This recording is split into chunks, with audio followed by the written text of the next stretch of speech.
Desporto. E nos próximos dias teremos emissões especiais a marcar a última semana de 2021. Hoje, Marco Martins vai lembrar-nos dos momentos mais marcantes no mundo esportivo deste ano.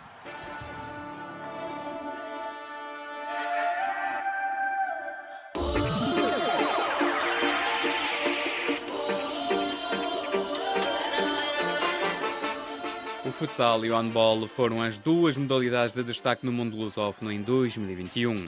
Portugal sagrou-se campeão do mundo do futsal masculino, enquanto a Angola venceu pela 14ª vez o título de campeão africano de handball feminino. O Campeonato do Mundo do Futsal da FIFA decorreu na Lituânia de 12 de setembro a 3 de outubro. Pela primeira vez na história, Portugal arrecadou o título de campeão mundial da modalidade, vencendo na final da prova a Argentina por 2-1 em Kaunas. Primeiro título mundial para Portugal, que é o atual detentor do título de campeão da Europa, conquistado em 2018. De notar que a seleção brasileira de futsal terminou no terceiro lugar, conquistando a medalha de bronze, após o triunfo por 4-2 frente ao Cazaquistão. O melhor marcador da competição foi o brasileiro Ferrão, com 9 golos, enquanto o português Pani Varela terminou no segundo lugar com 8 golos apontados. Quanto a Ricardinho, internacional português, foi eleito melhor jogador do Mundial. O Campeonato do Mundo de Futsal da FIFA decorreu na Lituânia com a presença de 3 seleções lusófonas, Portugal, Brasil e Angola. De notar que a seleção angolana foi arredada da prova na fase de grupos. Os angolanos perderam por 8-4 frente ao Japão, por 4-1 frente ao Paraguai e igualmente por 4-1 frente à Espanha. Em entrevista exclusiva à RFI, Marcos Antunes, treinador português de futsal e team manager de Angola, abordou a participação angolana na prova, mas começou por analisar o triunfo português. O campeão do mundo é uma prova para todos os países que se querem, de facto, organizar e crescer naquilo que é um planeamento do futsal com objetivos, e nesse sentido é claramente importante o trabalho que foi feito antes. Ou seja, em 2016 foi lançado um plano estratégico de desenvolvimento do futsal em Portugal, com 5 eixos importantíssimos onde deveríamos atacar para ter um futsal de futuro consistente e que desse resultados. E isso veio-se a verificar em 2018, a efetividade do processo com a conquista do Campeonato da Europa, e veio-se reafirmar toda essa estrutura e toda essa estruturação de qualidade ao vencermos o Campeonato do Mundo de 2021. É lógico que as coisas não acontecem à sorte. Há muito trabalho, há planificação, há estruturação, há objetivos, e Portugal fez isso com o Jorge Brás e com o Dr. Pedro Dias de uma forma clara, uma aposta muito grande, rodearam-se daqueles que são os melhores do futsal em Portugal, e hoje estamos no topo porque, de facto, isto é uma conquista de todo o trabalho que foi feito, de uma geração que se calhar até nem seria a melhor que já tivemos de futsal de atletas, mas que com esta aposta que se fez na juventude, nos escalões de formação que são a base de tudo, conseguiu-se que Portugal chegasse a este campeonato e lutasse pelo título e o vencesse, tal como de facto se efetivou. É uma vitória da coragem, da bravura, da dedicação, de muito trabalho, mas sobretudo, e acho que esta é a palavra essencial que eu acho que devemos destacar, da organização com que a Federação Portuguesa de Futebol viu a possibilidade de o futsal ser uma bandeira tal e qual como é hoje de Portugal e da Federação. Ricardinho saiu após a conquista do Mundial. Qual é a sua opinião sobre esta saída? O abandono do Ricardinho. Eu admiro esta atitude do Ricardinho, porque normalmente os grandes jogadores, por norma, arrastam-se e saem, por vezes, quando não estão no seu auge, nem quando estão na sua melhor forma. E o Ricardinho teve uma coragem que se calhar muitos não teriam, que é, ao ser campeão europeu, ao ser campeão mundial, ponderar tudo aquilo que é a sua carreira, ponderar a sua idade e ver que de facto era bom para ele, mentalmente também, abandonar a seleção. Ele vai estar sempre presente, faz parte da história do futsal. Acredito que muito em breve ocupará um cargo na Federação Portuguesa nessa área.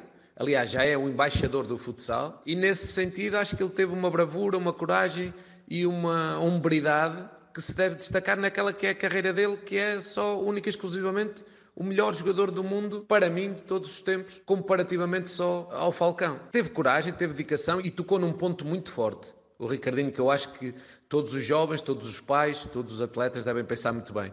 Falou na saúde mental do atleta. Hoje, cada vez mais é importante tu trabalhares a parte técnica, a parte tática, mas sobretudo a parte mental do atleta, porque seja profissional ou seja amador, se a parte mental não tiver a ser acompanhada e não for trabalhada e treinada da mesma forma, nós vamos ter muitos problemas de futuro, que é isso que se tem vindo a constatar. E o que o Ricardinho falou e alertou, já o João Matos o tinha feito, é que era extremamente importante eles serem acompanhados mentalmente, porque necessitavam desse apoio que lhes faltava, aquilo que eles já são de facto de referência técnica e taticamente. E, portanto, o Ricardinho esteve muito bem, abre portas a novas oportunidades, a novos atletas mais novos, e há a tal continuidade do projeto de formação que vem deste plano estratégico, e é uma pena, vamos continuar a vê-lo nos clubes, e ainda bem, mas para a seleção os jogadores passam e as seleções ficam e os clubes ficam. Angola participou pela primeira vez no Mundial de Futsal. Que balanço podemos fazer dessa participação? A experiência foi muito boa e a Angola deixou uma marca no futsal mundial. A FIFA viu a Angola como um país que, com as dificuldades que tem e que tínhamos na prova, conseguiu comportar-se de uma forma digna, de uma forma honesta, de uma forma claramente potenciadora daquela que é a modalidade e daquilo que se quer fazer na modalidade no país. E esta foi uma experiência muito boa. Claramente é que nós deixamos uma marca, que Angola esteve muito bem, foi uma realidade impecável para muitos daqueles que estiveram lá presentes. Foi uma experiência única e que não há dúvidas nenhumas que Angola ficou marcada neste Mundial da Lituânia, porque em quase todos os vídeos aparecem situações de Angola, os próprios jogadores, a própria organização, com aquilo que tínhamos, fazer aquilo que nós fizemos, fomos importantíssimos e todos fizemos a diferença, e com as dificuldades que nos eram inerentes, conseguimos fazer um Mundial, levá-lo até ao fim e deixarmos uma marca, que é isso que eu acho que é importante.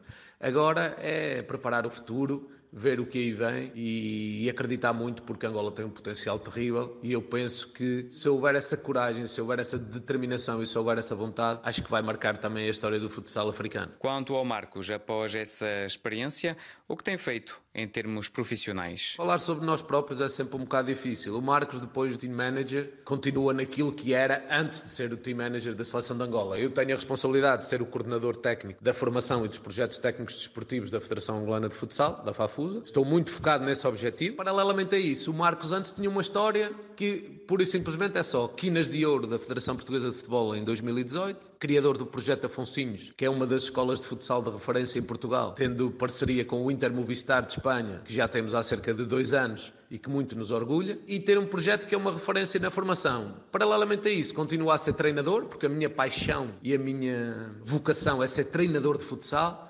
Embora eu entenda que um treinador que perceba só do jogo e que não conheça as outras áreas multidisciplinares não é um treinador competente, daí esta minha aventura em várias áreas. Minha paixão é o treino, é o processo de treino. Estamos aqui nos campeonatos distritais em Portugal, onde estamos muito bem classificados com a Escola de Futsal dos Afonsinhos, e continuamos a trabalhar, continuo a potencializar. A 3 de novembro, Marcos foi galardoado com o troféu Animarte de reconhecimento público sobre aquilo que faz no desporto, sucedendo a Humberto Coelho, ao João Félix, ao Francisco Neto e ao Rui Caçador, portanto nomes que são bandeiras, não é? Quem sou eu para estar a falar sobre isto? E o Marcos continua a fazer o seu trabalho, continua com a sua formação, continua a trabalhar com Angola naquela área pela qual foi contratado e continua a tentar sempre fazer e criar parcerias, neste caso trabalhos que sejam efetivos e que melhorem, como dizia o Larry Bird, para deixar o desporto um pouco melhor do que aquilo que o encontramos. E é essa a minha missão, é essa a minha dedicação. A minha ligação com Angola é quase umbilical, não é? Os meus pais são angolanos, os meus avós são angolanos, eu próprio vim fabricado de Angola, acabando por nascer em Portugal, e portanto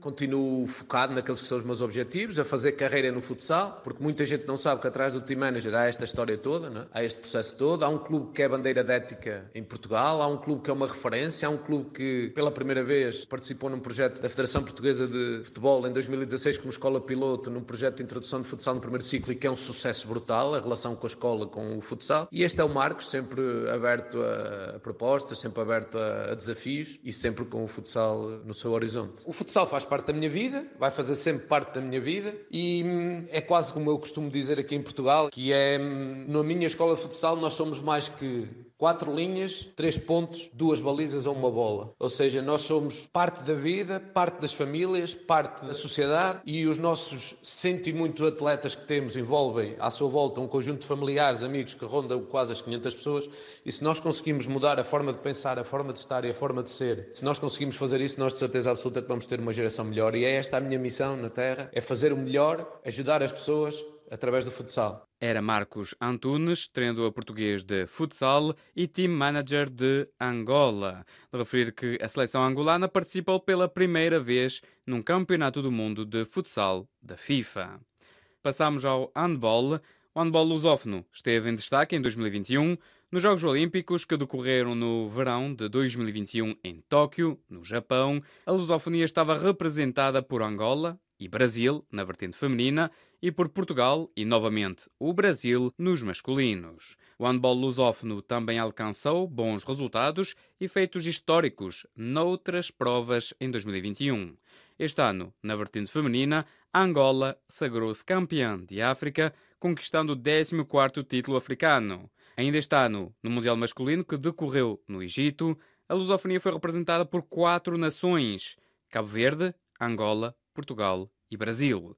Feito histórico no que diz respeito à presença lusófona, mas também em termos de resultados, visto que a seleção portuguesa terminou no 10º lugar, melhor classificação de sempre. Em entrevista exclusiva à RFI, Wilson Davis, handbolista luso-guineense do Ivry, em França, analisou os resultados obtidos pelas seleções lusófonas. 2021 é um ano que ficará marcado na história do handball lusófono, graças aos feitos conseguidos pelas várias equipas masculinas e femininas ao longo destes 12 meses. Destacaria 3 momentos. Em primeiro lugar, a equipa feminina angolana, que reconquistou o título continental, reafirmando-se como uma das grandes potências do continente. Em segundo lugar, a inédita participação da equipa masculina portuguesa nos Jogos Olímpicos em Tóquio. E por último, mas não menos importante, a inédita participação da equipa masculina cabo-verdiana na fase final do Mundial. Que feito o impressionou mais e porquê? O feito que mais me marcou foi a participação de Cabo Verde no último Mundial masculino. Ver o que uma nação com uma história tão recente no que ao handball internacional diz respeito foi capaz de fazer em tão pouco tempo demonstra que há talento, há qualidade e uma enorme vontade em competir ao mais alto nível. Esta seleção, com as devidas condições e com acesso a boas infraestruturas, poderá no futuro dar grandes alegrias à nação e ao continente. O Brasil, nas femininas, já foi campeão mundial. É possível algo similar nos homens com uma outra seleção lusófona ou até com o Brasil? Creio que é possível, mas, no entanto, pouco provável. Há jogadores lusófonos com muita qualidade a ganharem protagonismo em equipas de topo, mas quando comparamos o investimento e os meios à disposição de federações como a dinamarquesa, a espanhola ou a francesa, todas elas seleções que ganharam um ou mais mundiais nos últimos 12 anos, percebemos que apenas o trabalho dos jogadores e treinadores lusófonos pode não ser suficiente. Porém, caso a tendência dos últimos anos continue, a conquista de um título internacional é um cenário viável a médio e longo prazo. O que podemos dizer do nível das seleções da África lusófona neste momento? Nas femininas, Angola domina, mas não consegue dar aquele último passo nos mundiais e nos Jogos Olímpicos. E nos masculinos, para além de Angola, aparece Cabo Verde, que sem rotinas chegou ao 5º lugar no CAN e foi ao Mundial. A África lusófona é, sem dúvida, um viveiro de talentos com predisposições físicas e atléticas únicas para a prática do handball. Há um potencial enorme para competir taco a taco com as potências europeias, mas para isso é imperativo melhorar as infraestruturas, formar mais e melhores jogadores, treinadores, dirigentes e árbitros, proporcionar aos atletas campeonatos bem organizados e com índices de competitividade altos. Creio que com um projeto desportivo sólido, coerente, sustentável e a longo prazo, uma equipa como a seleção feminina de Angola poderia perfeitamente aspirar a um pódio internacional. O que esperar para o futuro? Moçambique, Guiné-Bissau ou até São Tomé e Príncipe podem aparecer ou ainda é demasiado cedo? O futuro, como se diz na gíria, a Deus pertence, não é? No entanto, esperar por um milagre seria, no mínimo, ingênuo. Os frutos de amanhã dependerão das sementes que hoje forem plantadas. A matéria-prima existe, há jogadores cheios de talento, com vontade de trabalhar, que querem competir ao mais alto nível. No entanto, necessitam que lhes sejam dadas as devidas condições para que isso seja uma realidade. Para tal, parece-me que é necessário um rumo bem definido. Ou seja, saber onde se está, para onde se quer ir e qual o rumo para lá chegar. Eu recordo apenas que o caminho para a França se tornar na grande potência que é atualmente foi bastante longo. Nos anos 80, a seleção masculina disputava o Mundial C, literalmente a terceira divisão internacional. Pouco a pouco, foi-se definindo um projeto. Aposta na formação de jogadores e treinadores, criação de uma liga profissional, a criação de centros de formação, políticas governamentais que facilitavam a prática do desporto ao mais alto nível e a frequência também universitária. Ou seja, todo um leque de medidas que catapultaram o handball francês para a potência que hoje é. Parece-me então que nações como São Tomé, Guiné-Bissau ou Moçambique possam aparecer. É necessário um projeto, é necessário planear bem, saber-se bem onde se está e definir a rota